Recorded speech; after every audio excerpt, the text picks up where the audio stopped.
Yo, assalamualaikum warahmatullahi wabarakatuh. Selamat sore menjelang malam buat teman-teman semuanya. Gimana?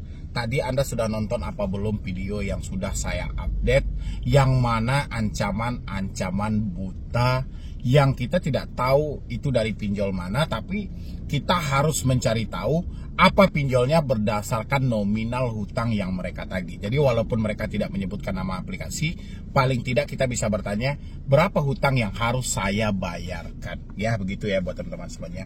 Hari ini adalah surat peringatan terakhir dari Kredivo, yang mana nanti kalau ini tidak digubris juga akan terjadi tindakan hukum. Ini dikirim melalui email. Dan apa yang harus kita lakukan buat kedepannya, mengingat Kredivo adalah salah satu pinjol yang besar, yang mana mereka di bawah naungan PT Financial Indonesia. Ya kan ngeri juga kalau kita sampai diproses ke jalur hukum, ya kan.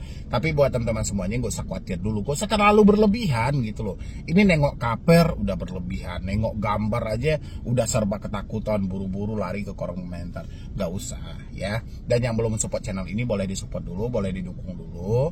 Mudah-mudahan supportan dan dukungan Anda menjadikan channel ini makin bermanfaat lagi.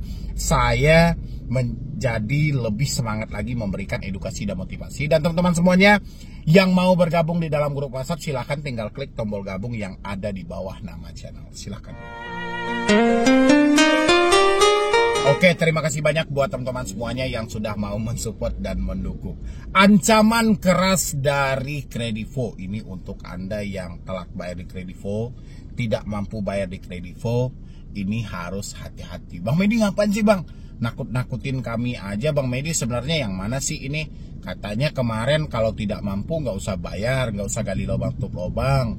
Sekarang malah nakut-nakutin. Kira-kira komentar itu sudah ada belum Anda temukan di dalam kolom komentar? Kalau belum ada, cari tahu, pasti nanti ada. Oke, ini ada salah satu curhatan dari salah seorang follower juga di Instagram. Jadi teman-teman semuanya yang mau mend-DM saya via Instagram juga boleh, itu di pojok bawah. Anda silahkan, tapi jangan lupa untuk di follow juga ya. Karena kalau Anda tidak follow, percuma. Anda mau DM saya beribu kali pun gak akan ditanggapi. Tapi harus di follow dulu dan sabarlah menunggu urutannya. Hai Bang Matt, saya D. Sudah berjalan galbay banyak aplikasi. Wow, sudah berjalan galbay di banyak aplikasi ya. Dan terima kasih ya Bang atas edukasinya. Iya, sama-sama. Boleh ya saya share beberapa ancaman yang saya dapat dari pinjol-pinjol. Oke. Nah, ini yang saya sebutkan tadi, bahwasanya surat peringatan terakhir, segera lunasi tagihanmu atau hukum bertindak. Gila ya kan. Siapa yang tidak seram melihat hal seperti ini gitu loh. Orang kita aja untuk cari duit aja susah, apalagi kita diberikan peringatan terakhir sebelum hukum bertindak. Tapi tenang aja buat teman-teman semuanya, nggak usah terlalu khawatir akan hal-hal yang seperti ini ya. Oke, surat peringatan terakhir, segera lunasi tagihanmu atau hukum bertindak. Kredivo tagihan. Oke. Kepada berawal dari surat peringatan pertama yang telah kami kirim, serta surat peringatan kedua tanggal 7 Maret 2024 yang tidak mendapatkan respon positif, kami melanjutkan pemberitahuan terkait tagihanmu 8 juta sekian masih tertunggak. Dengan hari ini keterlambatan 42 hari. Melalui surat peringatan ketiga ini, pemberitahuan ini adalah peringatan terakhir agar dapat segera memenuhi seluruh kewajiban pembayaran tagihan Kredivomu dengan rincian sebagai berikut. Cemas nggak Anda kalau mendapatkan chatan-chatan yang seperti ini? Cemas dong. Mendapatkan email seperti ini, cemas. Apakah ini bagian dari ancaman Bang? Ya ancamannya ya kenapa harus sebelum hukum bertindak ya. Segera lunasi tagihanmu atau hukum bertindak, itu kan juga melakukan penekanan. Oke. Untuk hukum sendiri itu memang difasilitasi oleh OJK. Silahkan pihak pinjol yang mana nantinya kalau bertemu dengan nasabah yang one prestasi, ada dua opsi yang bisa dilakukan oleh pihak pinjol kalau keterlambatannya sudah melebihi di atas 90 hari setelah jatuh tempo. Ya kan? Yang pertama, si pinjol boleh bekerja sama dengan pihak ketiga. Yang kedua, boleh mencari jasa lawyer, bekerja sama dengan lawyer atau pengacara juga boleh. Ya, terserah pinjol mau yang mana gitu. Tapi alhasil sampai detik ini pinjol lebih mengambil opsi yang pertama. Opsi yang pertama rasa pinjol itu sangat simpel. Dia hanya bekerja sama dengan pihak ketiga saja untuk melakukan penagihan dan itu sudah besar kemungkinan tagihan itu akan didapati. Tapi kalau untuk pemrosesan ke jalur hukum, pinjolnya akan pikir-pikir. Kenapa pikir-pikir? Pertama, berapa lama waktu yang harus mereka buang-buang untuk melakukan pemrosesan terhadap debitur mereka, nasabah mereka yang macet bayar karena fakta dari kehidupan mereka. Itu yang paling pertama. Mereka pasti akan mempertimbangkan lama waktu yang akan dihabiskan. Yang kedua, berapa biaya yang harus mereka keluarkan kalau memang Anda mau diproses ke jalur hukum. Ya kan, uang pendaftaran di pengadilan itu berapa? Seimbang nggak dengan tagihan yang akan mereka ambil? Tagihan hanya 8 juta, berapa uang pendaftaran? Berapa biaya di pengadilan? Berapa biaya pengacara? Ya, belum lagi semuanya. Itu jauh lebih besar daripada nilai tagihan yang mau mereka ambil. Itu juga menjadi bagian pertimbangan dari mereka. Dan habis itu, segala keputusan dalam One Persasi, segala keputusan dari perdata tersebut itu tidak memuaskan pihak pinjol. Makanya pihak pinjol hanya berasumsi, hanya menyampaikan soal hukum bertindak itu dalam sesi penagihan debt collector. Jadi buat teman-teman semuanya yang mengalami telat bayar atau tidak mampu bayar di pinjaman online, salah satunya di Kredivo, coba jangan terlalu ketakutan yang berlebihan, coba dikenali dulu. Apa yang menjadi pemicu sehingga Anda tidak mampu bayar?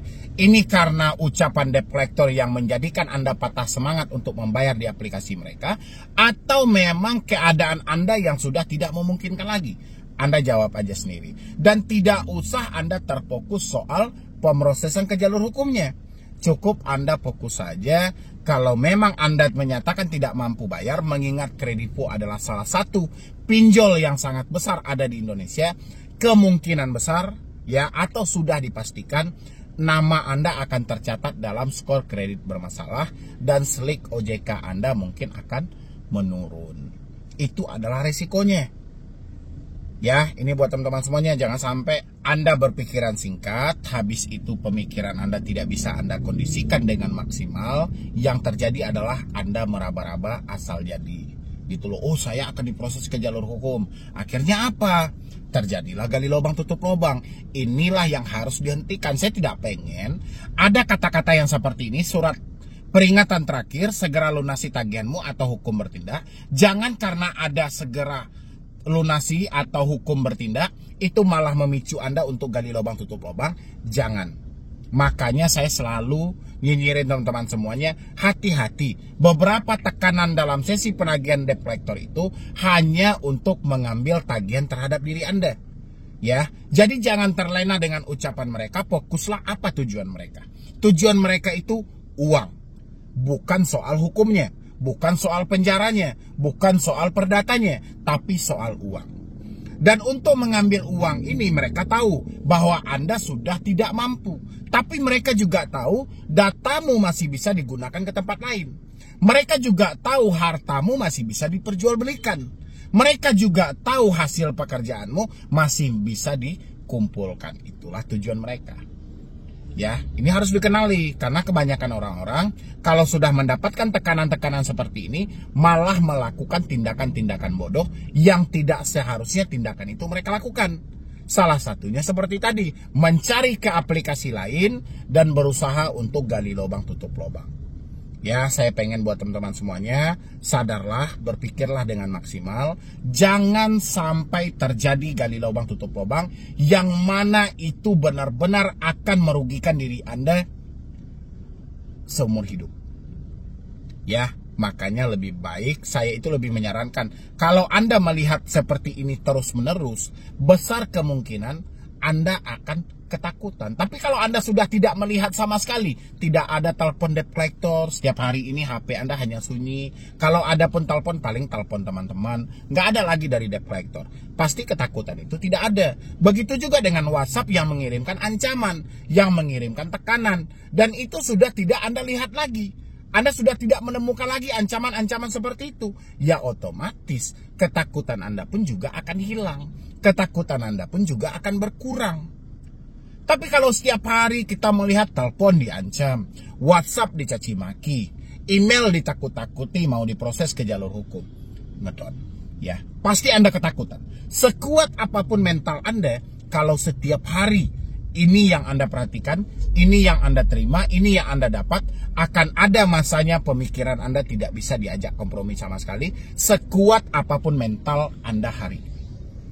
Ya, itulah alasannya saya meminta teman-teman semuanya, kalau benar-benar tidak mampu lagi, tidak sanggup lagi, tampung satu risiko yaitu BI checking.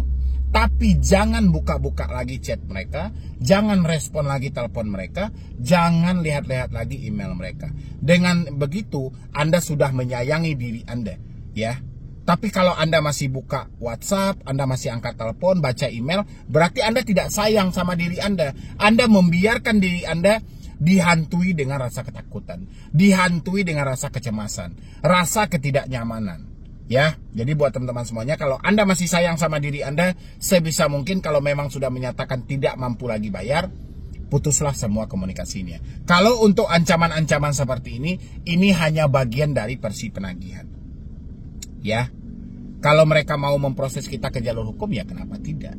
Anda nggak perlu takut, karena perdata itu hanya menentukan mana yang paling berhak dan mana hak mereka yang belum tersampaikan. Ya cuma itu aja.